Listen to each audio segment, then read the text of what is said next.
On February 25, 1957, in the quiet outskirts of Philadelphia, Pennsylvania, a grim discovery shocked the nation. Hidden inside a discarded cardboard box, wrapped in a simple plaid blanket, lay the body of a young boy. He was malnourished, scarred, and lifeless. No one came forward to claim him. No one reported him missing. For more than 60 years, his identity remained a haunting mystery. The public gave him a name, the boy in the box. Others would call him America's unknown child. This was not just another crime. It was a story of neglect, of abuse, and of unanswered questions that stretched across generations. Detectives, journalists, amateur sleuths, and ordinary citizens obsessed over the case for decades, trying to give this nameless boy his identity back. And then, after more than half a century, modern forensic science finally provided an answer. This is the story of the boy in the box. It was a cold winter day, February 25, 1957. A young college student, out checking his muskrat traps in Fox Chase, a neighborhood just outside Philadelphia, stumbled upon something unusual along Susquehanna Road. There, in the underbrush, was a large cardboard box. At first, he ignored it, worried that if he alerted authorities his traps would be confiscated. But curiosity, and perhaps a sense of unease, got the better of him. He opened the box. Inside, he found the body of a young boy. The child appeared to be between 3 and 7 years old. He was naked, wrapped in a thin, plaid blanket, and placed inside the box, an empty bassinet box that had once been sold at J.C. Penney. His hair had been crudely cut, with clumps still clinging to his skin. His body bore multiple bruises, scars, and evidence of long-term abuse. The boy had been malnourished, weighing only about 30 pounds. His eyes were open, staring blankly at the sky. The college student hesitated before calling police. Hours later, another man, out spotting rabbits in the area, also came across the box. This time, authorities were finally alerted. When investigators arrived, they were confronted with a scene that would haunt them for the rest of their careers. Philadelphia police immediately launched an investigation. The medical examiner estimated the boy's age to be between 4 and 6 years old. His death had been caused by blunt force trauma to the head, though signs of neglect and malnutrition painted a picture of prolonged suffering.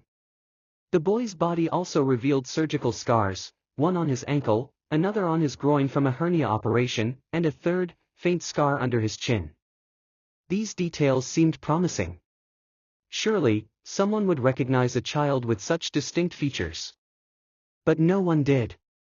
Investigators took the unusual step of photographing the boy's face after death, carefully posing him as though alive, hoping the public might recognize him. Thousands of flyers with his image were distributed across Pennsylvania and beyond.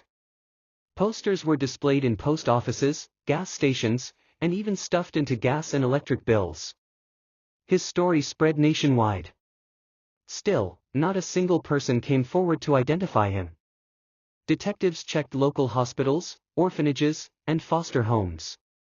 They examined adoption records, canvassed neighborhoods, and followed every lead. But each time, they hit a dead end. The boy remained nameless. Over time, numerous theories emerged about the boy's origins and who may have killed him. Some were plausible. Others bordered on the bizarre. One of the earliest and most persistent theories pointed to a nearby foster home, located about 1.5 miles from where the body was found. Investigators discovered that the home sold bassinets, the same type of bassinet box the boy had been found in. A blanket similar to the one wrapped around the child was also reported to have been sold there. Police heavily investigated the foster family, but ultimately, there was not enough evidence to charge them. The foster parents were later ruled out as suspects, though some amateur sleuths continued to speculate about a connection. In the early 2000s, a woman known only as Martha came forward with a shocking claim. She said that when she was a child, her mother had purchased the boy, whom she called Jonathan, from his birth parents. According to Martha, her mother subjected the boy to abuse, neglect, and ultimately, murder after a violent incident in their home. For a time, her story seemed promising. Some details matched the evidence. But investigators ultimately determined that inconsistencies, coupled with a lack of corroboration, made Martha's confession unreliable. Throughout the decades, thousands of tips poured in. Some claimed the boy was a missing child from another state. Others suggested he had been part of human trafficking. Each theory was investigated. Each theory failed. By the 1980s and 1990s, the case had grown cold. But it had not been forgotten. Few unsolved crimes have captured the public imagination like the boy in the box.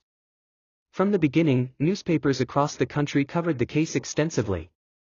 The tragedy of an unidentified child abandoned in such a cruel manner struck a chord with Americans. Police went to extraordinary lengths to generate leads. They released morgue photos of the boy, an unprecedented and controversial decision at the time. They hoped someone, somewhere, would recognize his face. The case never disappeared from public view. Amateur sleuths formed groups dedicated to solving it.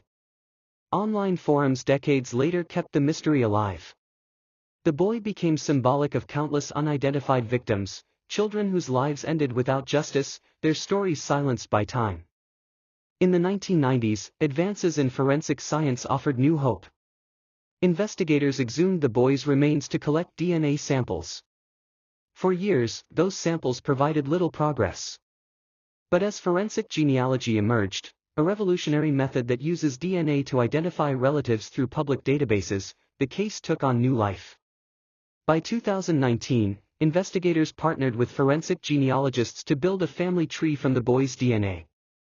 It was a painstaking process, involving distant relatives, historical records, and generations of connections. Slowly, the mystery began to unravel. On December 8, 2022, the Philadelphia Police Department held a press conference. After 65 years, they announced that the boy in the box had finally been identified. His name was Joseph Augustus Zarelli. Joseph had been born on January 13, 1953, in Philadelphia. He was just 4 years old when he died. His biological parents were identified through DNA, though police withheld their names publicly at first out of respect for surviving relatives. For decades, he had been known only as America's unknown child. Now, he had his name back. At the press conference, Police Commissioner Danielle Outlaw reflected. "This is America's unknown child. We may not know the full story, but we know his name. And giving him his identity back is the very least we could do." While Joseph's identity brought closure to one part of the mystery, it opened another. Who killed him? Why was he so severely abused and neglected? And why did no one ever report him missing? Investigators have not publicly identified suspects, though many believe his parents may hold the answers. Whether Joseph's death was the result of direct violence or neglect remains uncertain. The truth may still be uncovered. But for now, justice for Joseph remains out of reach. The case of the boy in the box has left a lasting mark on American true crime history. For decades, Joseph's gravesite bore a simple headstone reading, "America's Unknown Child." His story became a rallying point for awareness about child abuse and the plight of unidentified victims. In 1998, his body was reburied in Ivy Hill Cemetery, where visitors often leave flowers, toys, and notes. After his identification in 2022, a new headstone bearing his true name was planned, ensuring that Joseph Augustus Zarelli would be remembered not as a mystery, but as a child who lived, suffered, and mattered. The case also demonstrated the power of persistence. Generations of detectives refused to give up. Advances in forensic genealogy proved that even the coldest of cold cases can be solved. The boy in the box was once the symbol of the nameless and forgotten. But now, we know who he was, Joseph Augustus Zarelli. His story is one of unimaginable tragedy, but also of hope, that no matter how much time passes, the truth can still be uncovered. Joseph's case reminds us that every victim deserves their name, their story, and their justice. As you reflect on this haunting case, remember, the work of remembering is part of justice. By telling these stories, we keep their memories alive. If this story moved you, make sure to subscribe to Traces of Vengeance for more deep dives into the world's most haunting mysteries and cold cases. Hit the bell icon so you'll be notified when the next investigation goes live. Together, we give voice to the voiceless, and uncover the traces of vengeance that history has left behind.